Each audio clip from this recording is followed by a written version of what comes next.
final predictions. The AFC one-seeded Chiefs and Patrick Mahomes facing off against the NFC one-seeded Eagles and Jalen Hurts. Crazy, but for over a week now, that line has remained steady. Eagles a 1.5-point favorite according to Fox Bet Sportsbook. Shannon, who wins? Man, I'm going back and forth with this, Skip, because I believe the Eagles have the more talented roster. But I think the overall better player is Patrick Mahomes. And I think normally sometimes he alone, the better player, can will their team to a win. I know everybody's thinking that the Eagles are just going to run away, but I think Kansas City's really? I don't know anybody thinking. Yeah, Skip, because the running game with Jalen Hurts' leg and their inability to stop the run. Kansas City has a good run defense because everybody throws the ball on them. So we haven't really seen them, how they stack up when a team tries to pound you, which is a very physical offensive line of the Philadelphia Eagles. We haven't seen them have to stand up and face run after run after run, RPO after RPO. So that's going to be very interesting to see. These teams, as Jen mentioned at the lead, both are 16-3. Both have scored 546 points. Both are the #1 seed. Both didn't trail at any point in time in the postseason. So with that being said, Skip, I'm just going to take Patrick Mahomes. Skip, Patrick Mahomes has 93 career starts. In those games, the Chiefs have either had the lead or been within one score 90 times.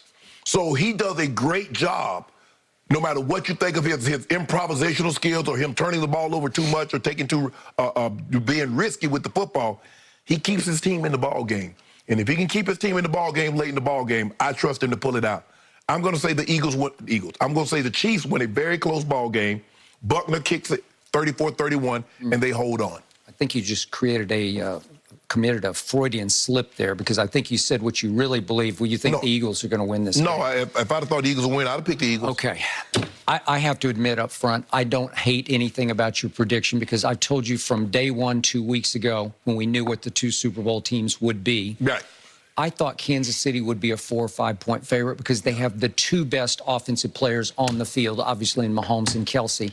They have the best defensive player on the field because Chris Jones just flat out took over the AFC Championship game, and he just well might take over this game.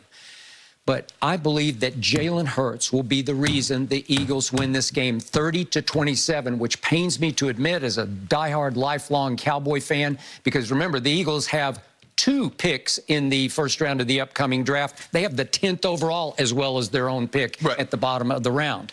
I just think Jalen Hurts will make more key plays than Patrick Mahomes.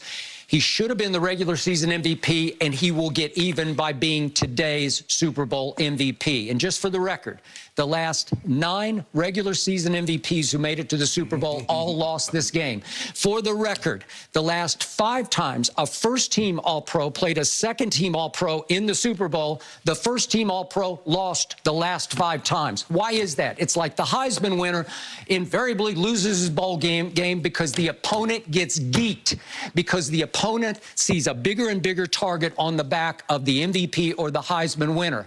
This team today, these Eagles, will be possessed to win this game for a Jalen who they think got robbed out of this MVP. Well, a lot of times, Skip, the Heisman lost because he had to go on the banquet circuit. And he was eating too many of those banquets, those biscuits.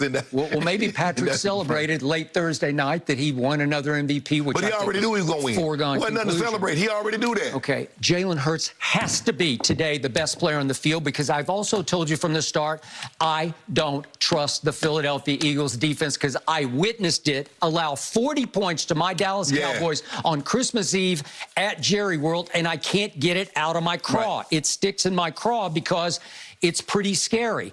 And remember, the Eagles got to play the New York Football Giants, who overachieved all year, which made Brian Daboll the coach of the year. And then they got to play the 49ers, who lost Brock Purdy on the first series. And Brandon Ayuk last week said, hey, watch what happens. The Chiefs will expose the Eagles' defense, and I don't doubt it if they have the ball enough to expose the Eagles' defense, because he said that's what we would have done, and that's what they will do. That's why Jalen Hurts must win the real game within the game of keep away. He has to win time of possession 35 minutes to 25 minutes. He has to convert 9 or 10 out of 15 third downs. He has to control the game by controlling the clock. The way, remember the famous Bill Parcells line when he knew he was going to have to face the K-gun, Buffalo. The K-gun? What did he say on the bus after they knew who their opponent was?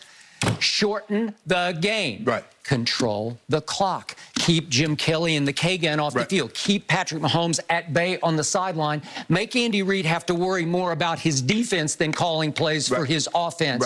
And I believe that's what Jalen will do today, that he's going to convert big third downs with throws to A.J. and Devontae and Dallas Goedert. And when it's time to run the read option and maybe keep it or let it go, he'll be a masterful magician at doing that. Oh, I definitely believe that anything on plus side of the 50 on 4th and short, they'll go for it because they realize kicking field goals is not going to probably be enough to keep the Kansas City Chiefs at bay. So what they do is that, and they do a great job of that because you mentioned Jalen Hurts has become the best quarterback sneaker in the game. They put those that's just unstoppable. Yeah, they put him in the old rugby scrum and they push him forward, Skip, and he's going to pick up 3rd and short. He'll pick up 4th and short. He'll pick up short on the goal line. So they got their work cut out for him. All the Chiefs can hope for is to have this game late. The Eagles have it running high and celebrating the game with they up 14 with 2 minutes left in the ball game. As long as this game is close late in the 4th quarter, Mahomes going to pull it out. Okay, and I think there's more quiet pressure on Patrick Mahomes than most people think because he has to know in his heart of hearts that he did not play great, did not play up to his MVP standards in the first 2 Super Bowls that he has played. Yeah, he didn't. He didn't play well. But you know what the great ones can do. They can disregard, I played bad in game 1, I played bad in game 2, and come back and give you a 50 piece. Got it. Or a pitcher can have a short outing, Skip, and then he comes back with a dominant performance. Jalen Hurts 30, Patrick Mahomes 27. 34-31, and Mahomes. I love the predictions, guys. You're each 3 points apart. We will find out who's right in about 6.5 hours. Thank you. Patrick Mahomes won his 2nd regular season MVP a little earlier, and now today, he just might win a 2nd Super Bowl. Mahomes has had plenty of success when it comes to winning, obviously, but he's very well known for that backyard style of football. No-look passes, trick plays, fun to watch, but is it too risky? Shannon, do you like that Andy Reid is allowing Patrick Mahomes to try these passes that nobody else is doing? I love it. Because I think Andy understands this kid has a unique skill set. The best thing a head coach can do, any offensive coordinator, head coach, is says when you find a player, you don't say fit my system. Let me find out what you do really well, and I'll build a system around you. And that's what Andy Reid. This system looks a lot different than when he had Donovan McNabb. This system looks a lot different than when he had Alex Smith. Now he has a guy that can throw from different arm slots. He has a guy that can throw outside the pocket and has a unique skill set. And he allows him to flourish in that skill set. A lot of times what we do is that we try to suppress what a person is. And so now they're not allowed to grow. Patrick Mahomes still take risk. He has Juju now. He doesn't have a Tyreek Hill. He has MVS. He has a Sky Moore. He has a Kadarius Toney. None of those guys have the skill set or the ability of Tyreek. But you look at Patrick Mahomes, the most passing yards he's ever had, highest completion percentage he's ever had, QBR astronomical, and 41 touchdowns, which is the 2nd most. He's doing the exact same thing, Skip. He's just doing it with less players than what he had with Tyreek. So I don't have a problem with Andy because Andy understands that in order for me to maximize this young man's ability, I must let him be who he is. And that's what the really great coaches, that's what the really great coordinator does. Okay, I hear it. And I acknowledge, I honor that Patrick Mahomes has all-time great, supreme arm talent. And he also has underrated, to me, former shortstop athletic ability. Yes. And that all contributes to the package that you just described.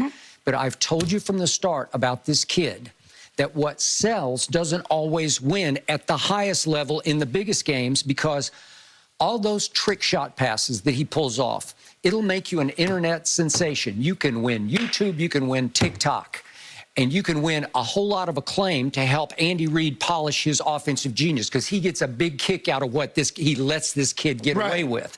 But I'm talking about all the no-looks. I'm talking about the left-handed passes, the shovel passes, the basketball kind of passes that he gets away with. They'll go viral, but every once in a while they become a viral.